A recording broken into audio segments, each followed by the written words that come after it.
그 놀라우신 은총과 생명을 허락하여 주시옵소서. 주님께 모든 것들을 부탁드리며 감사드리고 거룩하신 예수님의 이름으로 기도드립니다. 아멘. 네, 할렐루야. 오늘도 우리 양재부 새벽기도에 오신 여러분들 진심으로 축복하고 환영합니다. 오늘 우리에게 주신 말씀 같이 읽도록 하겠습니다. 로마서 9장 1절에서 13절까지의 말씀입니다. 로마서 9장 1절에서 13절까지 말씀 저와 여러분이 교독하도록 하겠습니다. 나는 그리스도 안에서 진실을 말하고 거짓말을 하지 않습니다. 내 양심이 성령 안에서 내게 이것을 증언합니다. 곧 내게 큰 근심이 있다는 것과 내 마음에 끊임없는 고통이 있다는 것입니다. 나는 내 형제 곧 육신을 따라 된 내 동족을 위해서라면 나 자신이 저주를 받아 그리스도에게서 끊어진다 할지라도 좋습니다. 내 동족은 이스라엘 사람입니다.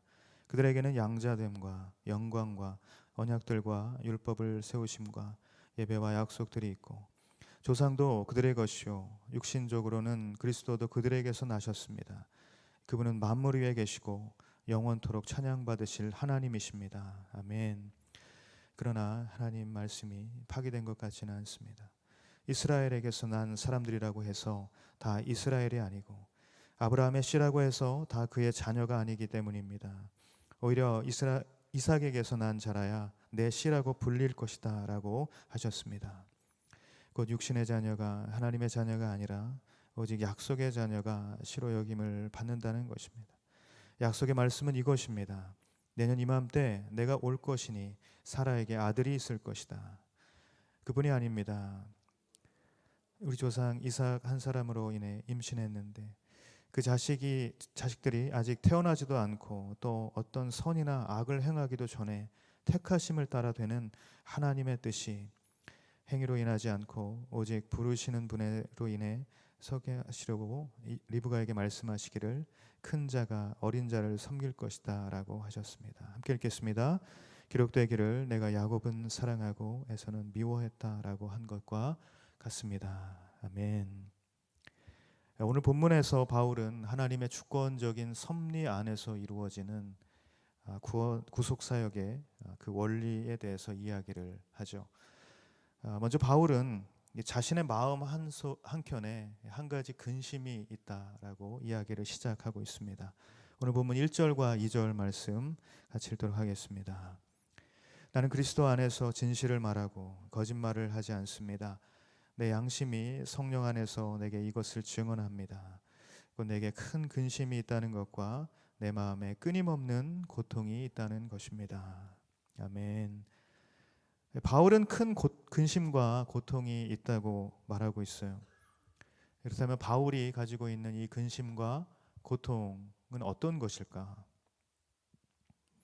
복음으로 새롭게 태어난 인생, 또 천국 소망을 발견한 그런 인생, 예수 그리스도를 아는 영적인 기쁨으로 충만한 인생, 그래서 그 복음을 전하는 귀한 사명을 감당하게 된 인생, 바로 그 인생이 바울이지 않습니까? 그 바울은 하나님으로부터의 끊임없이 부어지는 결코 끊어지지 않는 그 사랑으로 인해서 기쁨과 감사가 가득한 그런 인생이었다는 것이에요.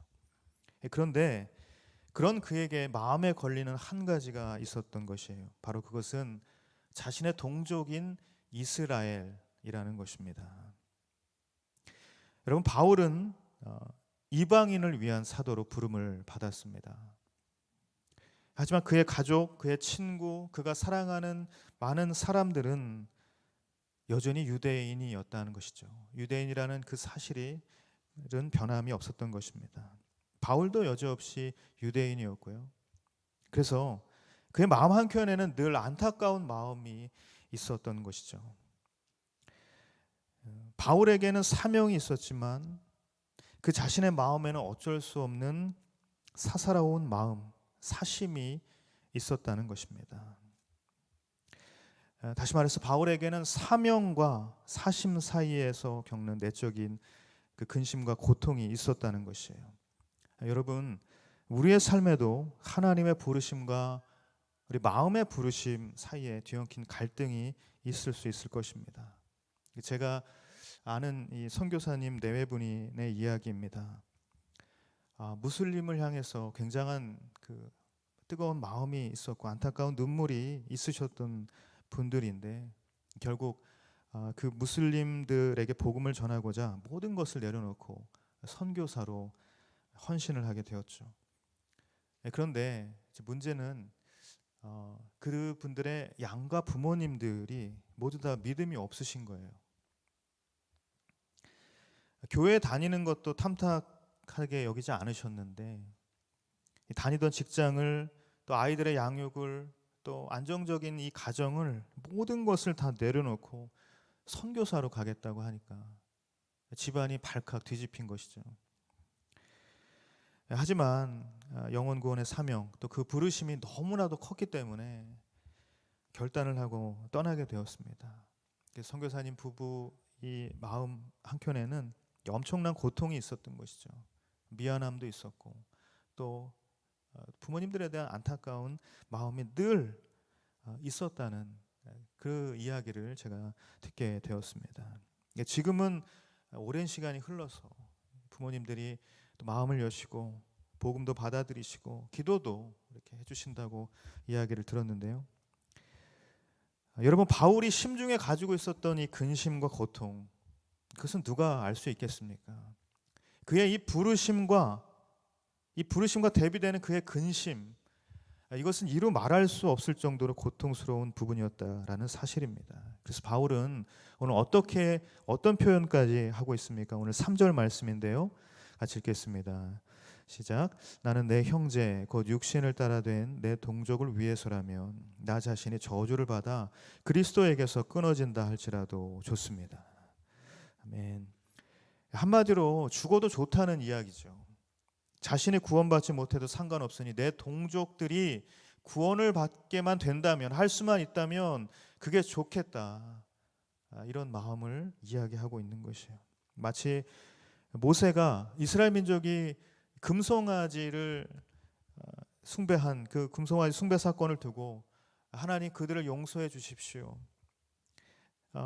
자신의 이름을 기록하신 그 책에서 지워버려도 좋다고 이야기하면서 제발 이들을 구원해 주십시오라고 기도했던 것처럼 바울은 그런 심정으로 동족들에게 구원이 임하기를 간절히 바라고 있다는 사실입니다. 여러분, 바울의 이 모습 속에서요, 우리는 우리 주변에 믿지 않는 사람들, 불신자들을 바라볼 때 그리스도인이 어떻게 마음을 가져야 되는가, 우리 크리스찬들이 마땅히 가져야 할 구령의 마음을 배우게 되는 것이에요. 만약 나의 가정에 불신자가 있다면, 아직 믿음을 갖지 못한 사람이 있다면, 나의 직장 동료 가운데 복음을 듣지 못한 사람이 있다면, 나의 주변에 아직도 영혼의 목마름으로 방황하는 사람들이 있다면 바울과 같은 큰 근심까지는 아니어도 작은 관심이라도 갖게 되는 저와 여러분이 되시기를 예수님의 이름으로 축복합니다. 저와 여러분의 작은 관심으로부터 시작된 기도와 또 이 구령의 열정을 통해 성령님께서 반드시 일하시게 되실 것이고 그들에게 구원의 놀라운 소식이 임하게 될 줄 믿습니다. 바울은 계속해서 동족 이스라엘 사람들이 가진 특별한 은혜들을 언급하면서요, 구원의 조건에 대해서 반증을 또 해나가고 있습니다. 4절 5절 말씀 읽겠습니다. 시작. 내 동족은 이스라엘 사람입니다. 그들에게는 양자됨과 영광과 언약들과 율법을 세우심과 예배와 약속들이 있고 조상도 그들의 것이요 육신적으로는 그리스도도 그들에게서 나셨습니다. 그분은 만물 위에 계시고 영원토록 찬양받으실 하나님이십니다. 아멘. 여러분, 이스라엘은요 하나님의 선택을 받은 선민이었습니다. 언약 백성들이었어요. 또한 그들은 하나님의 아들로 입양된 양자의 영을 부여받은 사람들이었습니다. 변함없는 하나님의 영광의 임재가 늘 함께했던 민족이 바로 이스라엘이었다는 것이에요. 그들은 수많은 언약을 통해서 하나님의 보호하심과 하나님의 사랑에 수혜를 입은 민족이었습니다. 심지어는 예수 그리스도께서도 혈통적으로 이스라엘 민족 그들에게서 나셨던 것이죠. 그런데 여러분, 모든 조건이 완벽하기만 한 것처럼 보이는데 어찌된 일인지 그들은 복음을 받아들이지 않았던 거예요. 복음을 듣고 복음을 믿고 복음으로 새롭게 될 만한 충만한 조건이 이미 갖춰져 있었지만 정작 복음을 거부하고 예수를 핍박하고 심지어는 예수를 죽이기까지 한, 어떻게 보면 내부의 적이 되어버렸다라는 사실입니다. 여러분, 누구나 특권이라는 것을 받게 된다면 굉장히 좋아할 것입니다. 여러분에게 특권이 있다. 좋으시죠? 나에게만 있는 특권. 다 좋아하실 거예요. 그런데 이 특권을 받게 된 사람들은 안타깝게도 두 가지 모습으로 나누어지게 됩니다. 특권을 받아서 우월의식을 갖게 된 사람들이 있는가 하면, 또 그리고 특권을 받아서 마음의 빚을 지게 된 사람들이 있다는 것이에요. 자, 그런데 여러분, 특권이 우월의식으로 발전하면 그 우월의식은 교만이 되는 것이죠. 그리고 그 교만은 결국 패망의 지름길이 되는 것입니다. 하지만 특권을 받아서 마음의 빚을 갖게 된다면 그 마음의 빚은 헌신의 동력이 되고 그 헌신은 결국 하나님의 아름다운 축복의 열매를 맺게 된다는 사실입니다. 바울은 그가 개척한 교회의 편지를 쓸 때마다 이런 표현을 쓰죠. 예수 그리스도의 종, 예수 그리스도의 종이다. 이런 표현을 씁니다. 그의 마음에는 언제나 복음에 대한 거룩한 빚진 마음이 있었다는 것이에요. 그래서 바울은 로마서 말씀을 통해서 그 마음을 이렇게 표현을 하고 있습니다. 로마서 1장 14절 말씀인데요. 같이 읽겠습니다. 나는 그리스 사람이든 미개한 사람이든 지혜로운 사람이든 어리석은 사람이든 그 모두에게 빚을 진 사람입니다. 아멘. 여러분, 바울은 그가 받은 복음의 특권에 대해서 늘 빚진 마음을 갖고 있었다는 것입니다. 그래서 그 마음은 복음 전도의 헌신에 대한 귀한 동력이 되었던 것이죠.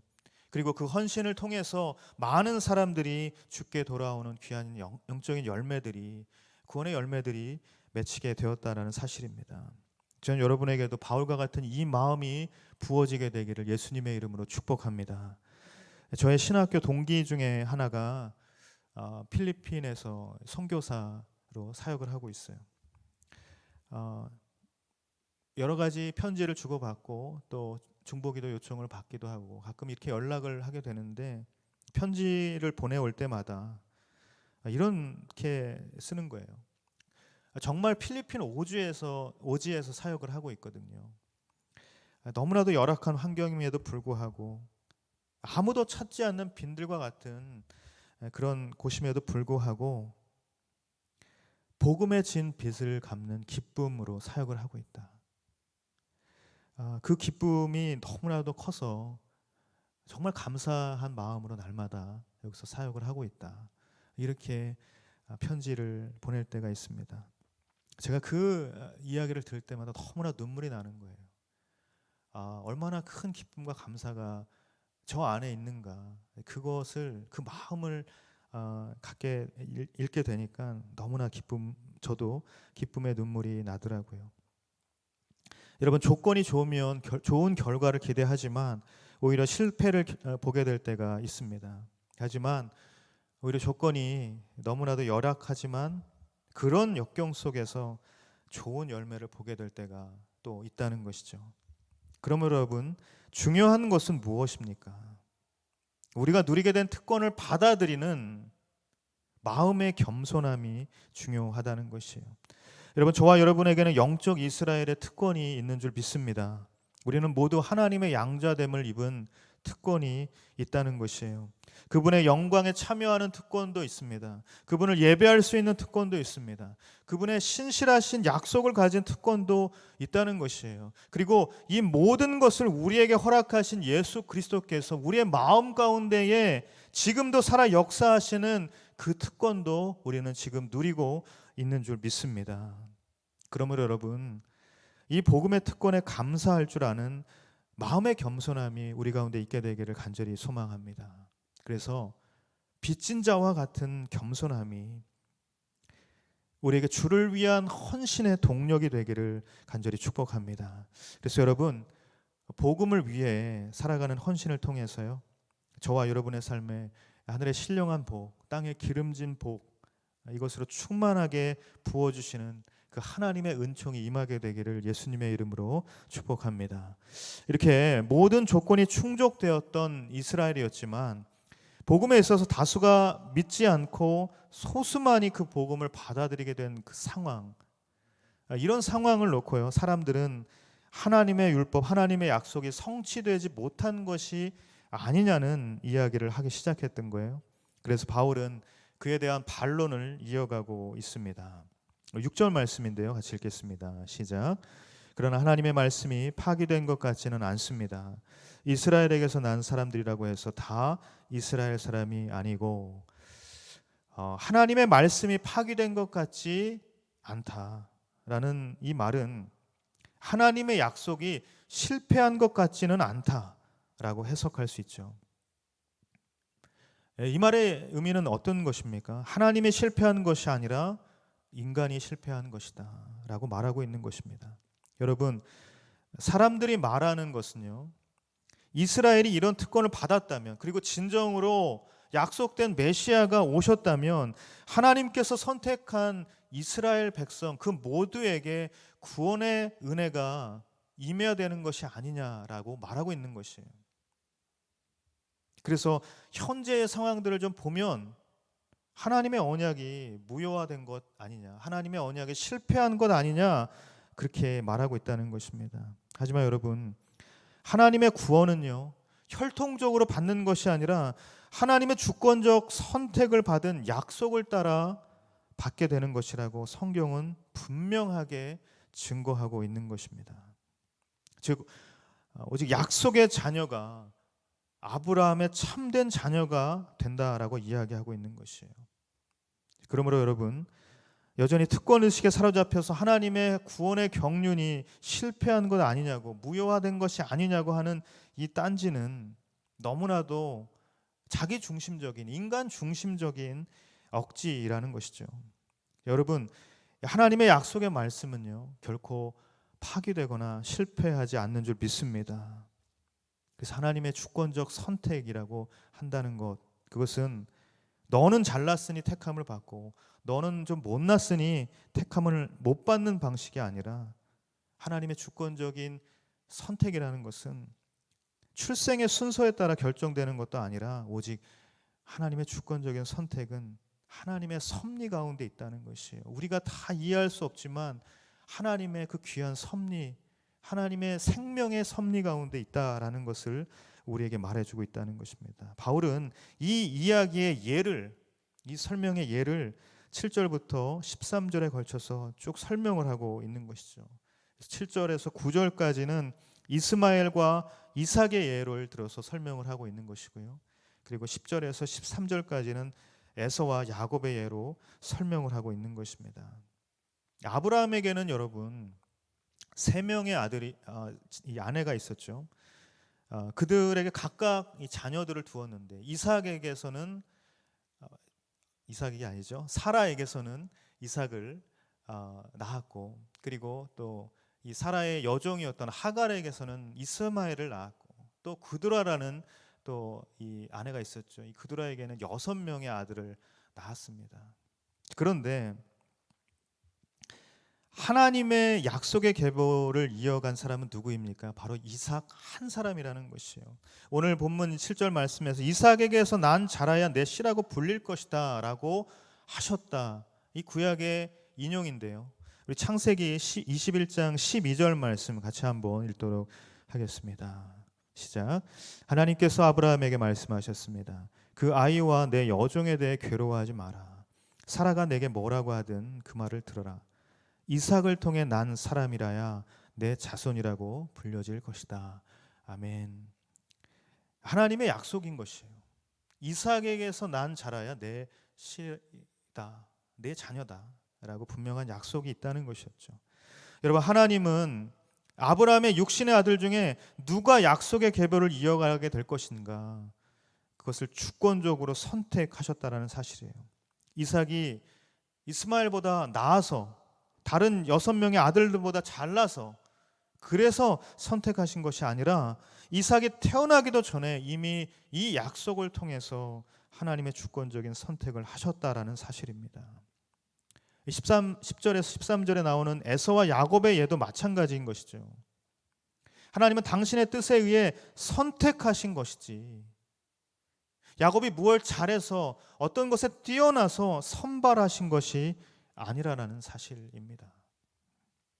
사랑하는 여러분, 주님은 사도 요한을 통해서요, 우리에게 그 구원의 경륜, 그 하나님의 주권적인 선택의 섭리를 이렇게 말씀해 주셨습니다.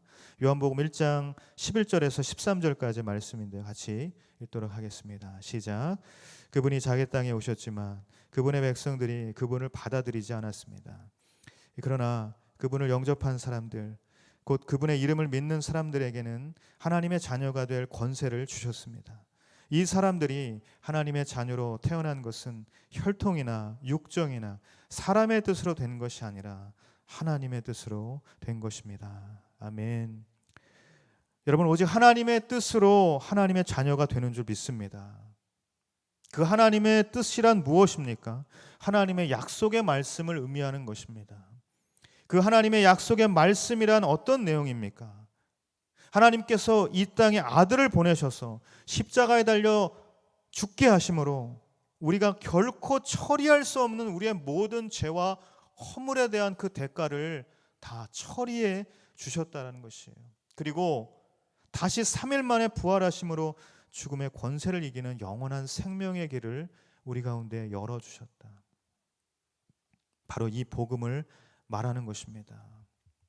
그러므로 여러분, 하나님의 약속의 말씀을 믿는 모든 이들이 하나님의 자녀가 되는 권세를 얻게 되는 것이에요.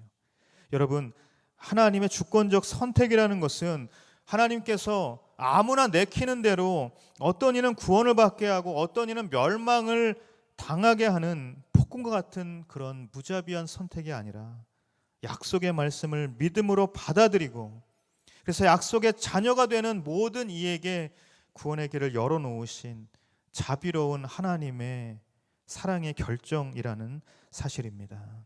여러분, 지금 이 순간에도 누군가는 천국의 문을 열기 위해서 그 열쇠를 얻으려고 봉사를 하고 선한 행실을 하고 남에게 해를 끼치지 않고 열심히 살아가고 있을지 모릅니다. 물론 그런 모습도 중요할 것입니다. 그렇게 하나님이 계신 곳에 이르기 위해서 너무나도 우리가 바쁘게 살아가지만, 하지만 정작 중요한 것은 무엇입니까? 하나님이 이미 우리 가운데 내려오셨다라는 이 사실을 깨닫는 것입니다. 이 진리를 깨닫는 것이 훨씬 중요하다는 것이죠. 저는 여러분이 이미 우리 가운데 내려오신 하나님께 여러분의 인생의 주권을 내어드릴 수 있게 되기를 예수님의 이름으로 축복합니다.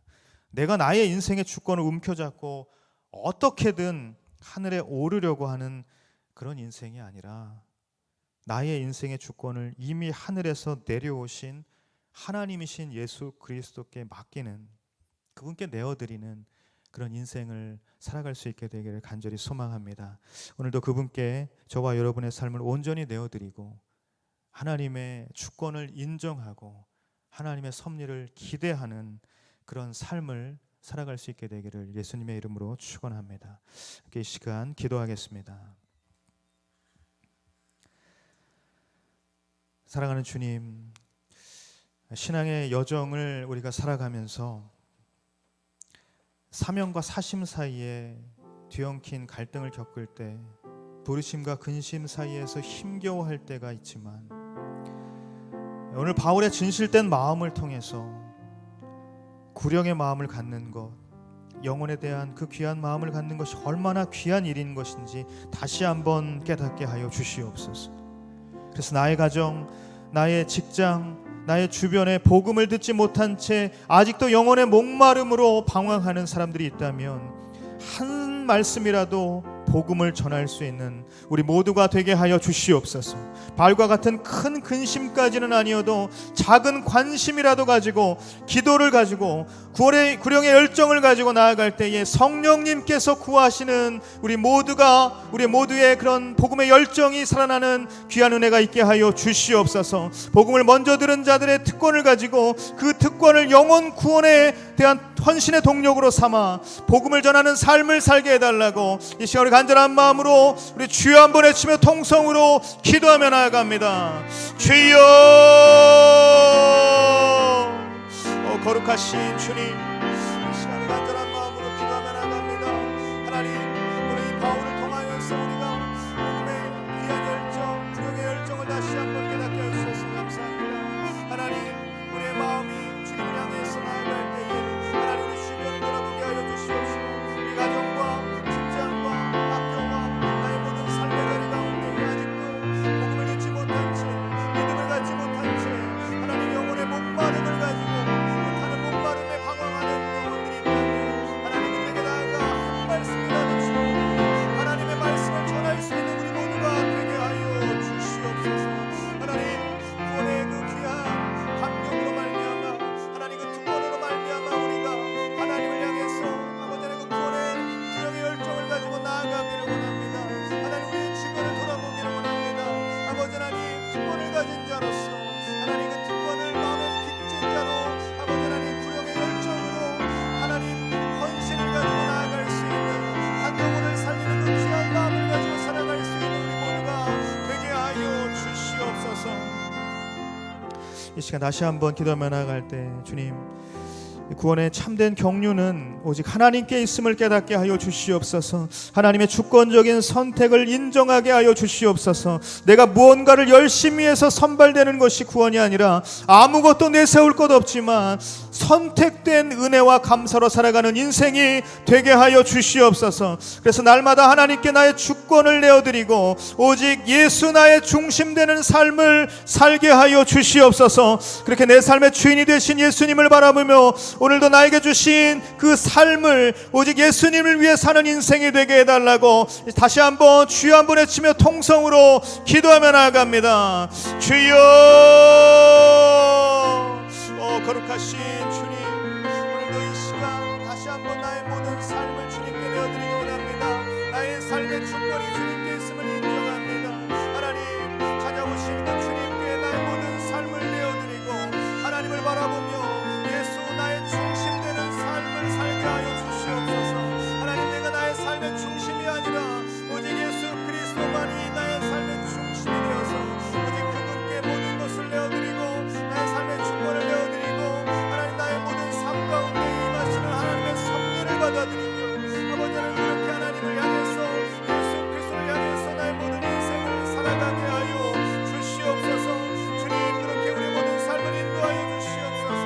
오늘도 내 삶의 중심이 오직 예수님임을 인정하며 그것을 주님께 내어드리며 주님의 얼굴을 구하며 주님을 바라보며 살아갈 수 있게 하여 주시옵소서. 오 주님, 그렇게 하나님의 주권을 내어드립니다. 하나님께 주권을 내어드립니다. 예수 그리스도만이 나의 삶의 주인 되심을 인정하며 고백합니다. 하나님 찾아와 주시옵소서. 나의 삶의 모든 것 되시는 그 주님, 그 주님을 바라보며 살아가는 오늘 하루의 삶이 되게 하여 주시옵소서. 여러분 이 시간 우리 다시 한번 기도하며 나아갈 때에 나라 민족을 위해서 이 시간 중보하면서 같이 기도하기를 원합니다. 코로나19의 어려움이 계속 지속되고 있지만 게다가 많은 지역이 지금 수해로 고통을 받고 있습니다. 하나님 이 땅을 불쌍히 여겨주시고 또 이재민들 이 수해 지역들을 주님께서 불쌍히 여겨주시어서 하루속히 이 모든 것이 회복될 수 있도록 수해복구가 하루속히 이루어질 수 있도록 하나님 은혜를 더하여 주시옵소서. 더 이상 인명피해가 나오지 않게 하여 주시옵소서. 재산피해가 발생하지 않게 하여 주시옵시고 수해복구가 잘 이루어질 수 있도록 주님의 은혜를 허락하여 주시옵소서. 오늘부터 특별히 이 대청의 형제님들 그리고 더 멋진 세상에서 수해복구팀으로 곳으로 또 나아가게 됩니다. 모든 일정 가운데에 안전을 지켜 주시옵소서. 복구 작업을 잘 감당하고 돌아올 수 있게 하여 주시옵소서. 복구뿐만이 아니라 이재민들의 그 상한 마음을 예수 그리스도의 위로와 사랑으로 또한 전하고 돌아올 수 있는 귀한 시간이 될 수 있도록 그 모든 시간 가운데 주님 역사하여 주시옵소서. 이 시간을 간절한 마음으로 수해복구 지역과 또 이재민들의 속히 회복이 임하게 해달라고, 또 우리 수해복구 팀을 위해서 우리 간절한 마음으로 주여 한번 외치고 통성으로 중보하면서 기도하며 나아가겠습니다. 주여, 거룩하신 주님, 이 시간 우리 나라 민족을 위해서 기도합니다. 수해로 고통받고 있는 사람들이 있습니다. 아버지 하나님, 이재민들에게 하루속히 일상으로 생업으로 돌아올 수 있는 하나님, 하루속히 수의 모든 복구가 이루어질 수 있도록 하나님 은혜를 더하여 주시옵소서. 주님, 이 수해복구팀을 구성해서 또한 오늘부터 나아갑니다. 하나님, 복구팀이 아버지 하나님 모든 일정 가운데에 안전하게 모든 복구 작업을 마칠 수 있게 하시고, 하나님 그들의 모든 사명을 잘 감당하고 돌아올 수 있도록 하나님께서 늘 함께하여 주시옵소서. 아버지 하나님, 그들에게 복구뿐만이 아니라 하나님의 위로와 하나님의 사랑을 또한 전하는 귀한 통로 역할 잘 감당하고 돌아올 수 있도록 하나님 역사하여 주시옵소서. 아버지 하나님, 나라와 민족 가운데에 하나님의 긍휼을 날마다 부어주시고, 아버지 하나님 하루속히 모든 수해복구 이 상황들이 회복될 수 있도록 주님 은혜를 더하여 주시옵소서. 계속해서 우리 각자의 기도와 간구로 주님 앞에 나아가기를 원합니다. 이 시간 예수 그리스도의 권세 있는 이름으로 기도하기를 원합니다.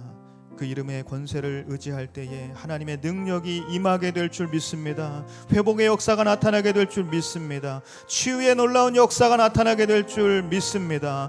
회복의 그 크신 은혜와 은총이 임하게 될 줄 믿사오니 하나님, 이 시간 기도하는 모든 사람들의 기도 가운데에 응답하여 주시옵소서. 나의 모든 기도를 멸시치 않으시는 그 주님을 의지하며 기도하오니 하나님, 이 시간 가운데 임재하시고 역사하여 주시옵소서. 이 시간을 간절한 마음으로 자신의 기도와 간구를 주님께 부탁드리면서 주여 한번 외치며 통성으로 기도하며 나아갑니다. 주여,